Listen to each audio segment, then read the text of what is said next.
অনেক কাল আগের কথা। আরবের বিশাল মরুভূমি, তপ্ত বালু আর আগুনের মতো গরম বাতাস। চারদিকে শুধু ধুধু বালি, কোথাও জীবনের কোনো চিহ্ন নেই। এই মরুভূমির বুক চিরে হেঁটে আসছিল একজন মানুষ। তার নাম ইব্রাহিম। ইব্রাহিম ছিল একজন ধনী বণিক। শহরে তার বিশাল ব্যবসা ছিল। টাকা, পয়সা, ধন সম্পদ সব ছিল তার, কিন্তু তার মনে শান্তি ছিল না। সে সবসময় আরও চাইত। তার লোভের কোনো শেষ ছিল না। একবার ব্যবসার কাজে সে মরুভূমি পাড়ি দিচ্ছিল। সঙ্গে ছিল তার উট এবং অনেক মূল্যবান সামগ্রী। হঠাৎ আকাশ কালো হয়ে এলো, বাতাসের গতিপথ বদলে গেল। শুরু হলো ভয়ঙ্কর বালু ঝড়। মরুভূমির এই ঝড় মৃত্যুর সমান। ইব্রাহিম তার উট হারিয়ে ফেলল। তার সব সম্পদ বালির নিচে চাপা পড়ে গেল। সে একা হয়ে গেল। চারদিকে শুধু অন্ধকার আর বাতাসের গর্জন। ইব্রাহিম বাঁচার জন্য দৌড়াতে লাগল। তৃষ্ণায় তার গলা শুকিয়ে কাঠ হয়ে গেল। সে ভাবল, আজই বুঝি তার শেষ দিন। সে বালির ওপর লুটিয়ে পড়ল। তার চোখ বন্ধ হয়ে আসছিল। ঠিক তখনই ঝড়ের ভেতর সে একটা আলো দেখতে পেল, খুব ক্ষীণ একটা আলো। সে হামাগুড়ি দিয়ে সেই আলোর দিকে এগিয়ে গেল। তুফান থামার পর ইব্রাহিম চোখ মেলল। সে নিজেকে আবিষ্কার করল এক অপরিচিত গ্রামে। এই গ্রামটি অদ্ভুত। এখানে কোনো কোলাহল নেই। ঘরগুলো পুরনো মাটির তৈরি। রাস্তায় কোনো মানুষ নেই, শুধু অদ্ভুত এক নিস্তব্ধতা। মনে হচ্ছে সময় এখানে থমকে গেছে। ইব্রাহিম উঠে দাঁড়াল। তার শরীর দুর্বল। সে সামনে এগিয়ে গেল। গ্রামের মাঝখানে একটা পুরনো কুয়া। কিন্তু কুয়ার কাছে গিয়ে সে অবাক হল। সেখানে ৩ জন মানুষ বসেছিল। তারা একে অপরের দিকে তাকিয়েছিল না। তারা মাটির দিকে তাকিয়ে চুপচাপ বসেছিল। ইব্রাহিম তাদের কাছে গেল। সে বলল, আমি একজন পথভুলো মুসাফির। আমাকে একটু পানি দিন। ৩ জনের মধ্যে একজন মুখ তুলে তাকাল। তার নাম ছিল হামিদ। হামিদের বয়স হয়েছে, কিন্তু চোখে অদ্ভুত এক দীপ্তি। সে ইব্রাহিমকে পানি দিল। পানি পান করে ইব্রাহিমের প্রাণ জুড়িয়ে গেল। সে তাদের পাশে বসল। ইব্রাহিম জিজ্ঞাসা করল, এই গ্রামটি এত শান্ত কেন? আপনারা কারা? হামিদ মুচকি হাসল। সে বলল, আমরা ৩ জন একসময় তোমার মতোই ছিলাম। অবাক হল, মানে? হামিদ বলল, আমরাও একসময় সম্পদের পেছনে ছুটতাম, কিন্তু আজ আমরা এখানে বসে আছি, নিজেদের পাপের প্রায়শ্চিত্ত করছি। কৌতূহলী হয়ে উঠল ইব্রাহিম। সে বলল, আপনাদের গল্প আমাকে বলুন, হয়তো এতে আমার মনের অস্থিরতা কমবে। হামিদ একটা দীর্ঘশ্বাস ফেলল। সে তার গল্প শুরু করল। আমি ছিলাম এক মস্ত বড় ফলের বাগানের মালিক। আমার বাগানে হাজার হাজার খেজুর গাছ ছিল। প্রতি বছর প্রচুর ফলন হতো। আমার গোলাঘর খেজুরে ভরে থাকত। কিন্তু আমি ছিলাম কৃপণ। আমি কখনো গরিবদের কিছু দিতাম না। আমার মনে হতো এই সম্পদ শুধু আমার। আমি দেওয়াল তুলে দিয়েছিলাম যাতে কোনো ক্ষুধার্ত মানুষ আমার বাগানে ঢুকতে না পারে। হামিদ একটু থামল। তার চোখে পানি চিকচিক করছে। এক বছর প্রচণ্ড খরা হলো। সবার বাগান শুকিয়ে গেল, কিন্তু অলৌকিকভাবে আমার বাগানে পানি ছিল। মানুষ আমার কাছে পানি চাইতে আসত। আমি তাদের ফিরিয়ে দিতাম। আমি ভাবতাম পানি দিলে আমার গাছ মরে যাবে। একদিন এক বৃদ্ধা আমার দরজায় এলো। সে বলল, বাবা, আমার নাতনিটা তৃষ্ণায় মারা যাচ্ছে, এক ফোঁটা পানি দাও। আমি তাকে ধাক্কা দিয়ে বের করে দিলাম। সেই রাতে আমি ঘুমাতে পারলাম না।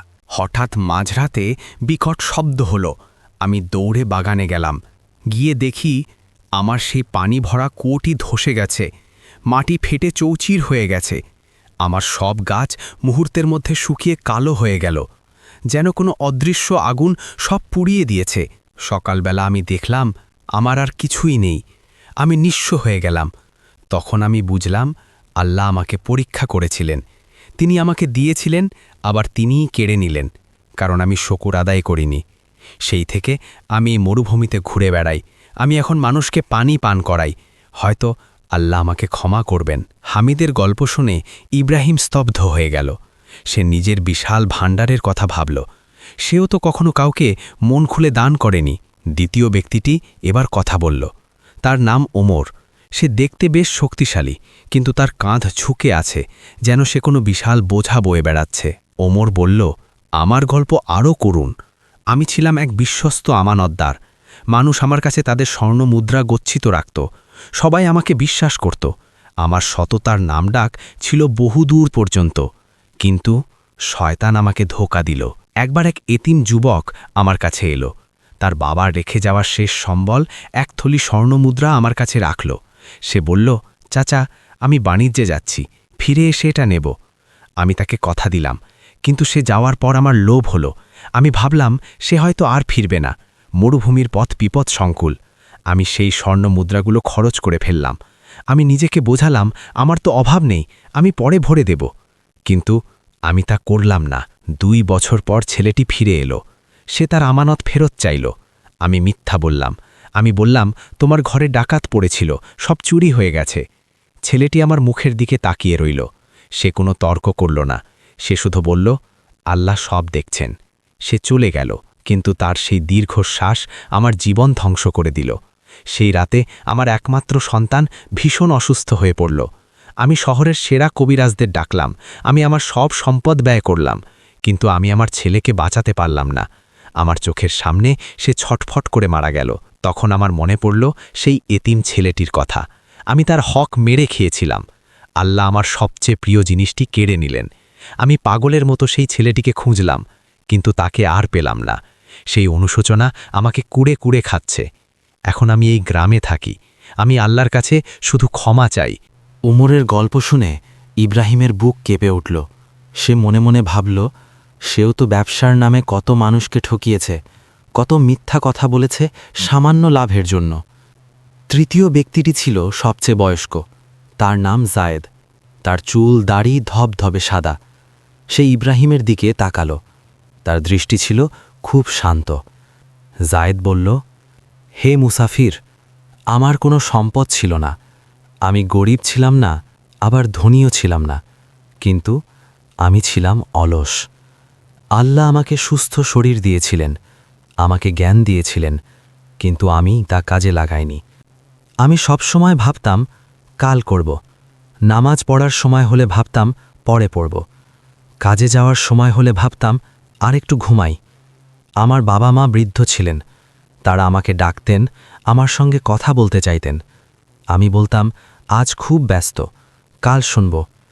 আমি বন্ধুদের সঙ্গে আড্ডা দিয়ে সময় নষ্ট করতাম, অপ্রয়োজনীয় কাজে দিন পার করতাম।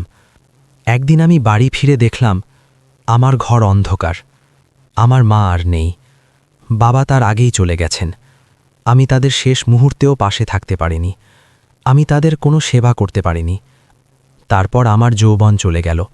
হঠাৎ আমি আবিষ্কার করলাম আমার শরীর আর চলে না। আমার হাত কাঁপে, চোখে ঝাপসা দেখি। আমি পেছনে তাকিয়ে দেখলাম আমার জীবনের ঝুলি শূন্য।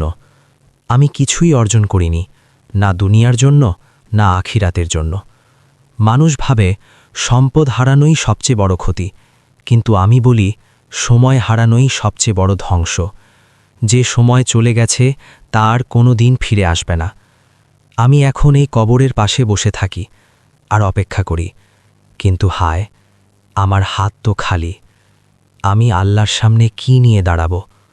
জায়েদের কথাগুলো তীরের মতো ইব্রাহিমের হৃদয় বিঁধল। সে সারা জীবন শুধু ছুটেছে, কিন্তু সে আসলে কোথায় যাচ্ছে? তার জীবনের উদ্দেশ্য কি? জায়েদের কথা শুনে ইব্রাহিমের হৃদয় বিঁধল। সে সারা জীবন শুধু ছুটেছে, কিন্তু সে আসলে কোথায় যাচ্ছে? তার জীবনের উদ্দেশ্য কি? 3 জনের গল্প শেষ হল। মরুভূমির রাত গভীর হল। চারিদিকে পিন পতন নীরবতা। ইব্রাহিম আকাশের দিকে তাকালো। লক্ষ কোটি তারা জ্বলজ্বল করছে। সে বুঝতে পারল এই জীবন ক্ষণস্থায়ী। আজ যে ধনী, কাল সে ফকির। আজ যে শক্তিশালী, কাল সে দুর্বল। হামিদ তার সম্পদ হারিয়েছে, ওমর তার সন্তান হারিয়েছে, জায়েদ তার সময় হারিয়েছে। ইব্রাহিম ভাবল, আমার এখনও সময় আছে, আমি এখনও বেঁচে আছি, আমার নিঃশ্বাস এখনও চলছে। সে সেখানেই সেজদায় লুটিয়ে পড়ল। বালির উপর কপাল ঠেকিয়ে সে কাঁদল। এমন কান্না সে জীবনে কখনো কাঁদেনি। সে বলল, হে আমার রব, আমাকে ক্ষমা করো। আমি ভুল পথে ছিলাম। আমার সম্পদ আমাকে অন্ধ করে দিয়েছিল। আমি আর কিছুই চাই না, আমাকে শুধু সঠিক পথ দেখাও। সারা রাত ইব্রাহিম ইবাদত করল। ভোরের আলো ফোটার আগে সে এক অদ্ভুত শান্তি অনুভব করল। এমন শান্তি সে 1000 স্বর্ণমুদ্রা দিয়েও কিনতে পারেনি। সকাল হল, সূর্যের আলোয় গ্রামটি ঝলমাল করে উঠল। ইব্রাহিম উঠে দাঁড়াল। সে হামিদ, ওমর এবং জাইদকে বিদায় জানাল। সে বলল, আপনারা আমাকে নতুন জীবন দিয়েছেন, আপনাদের গল্প আমার চোখ খুলে দিয়েছে। তারা 3 জন মুচকি হাসল। হামিদ বলল, যাও মুসাফির, নিজের ঘরে ফেলে যাও, কিন্তু মনে রেখো, দুনিয়াটা একটা সরাইখানা, এখানে আমরা সবাই মেহমান। মেহমান যেমন এক সময় চলে যায়, আমাদেরও যেতে হবে, শুধু সঙ্গে যাবে আমাদের কর্ম। ইব্রাহিম আবার মরুভূমির পথে পা বাড়ানো। কিছু দূর যাওয়ার পর সে পেছনে ফিরে তাকাল। সে অবাক হয়ে দেখল, সেখানে কোনো গ্রাম নেই, শুধু ধুধু বালি, কোনো কুয়া নেই, কোনো ঘর নেই। সে বুঝতে পারল ওটা কোনো সাধারণ গ্রাম ছিল না। আল্লাহ তাকে পথ দেখানোর জন্যই ওই 3 জনকে পাঠিয়েছিলেন।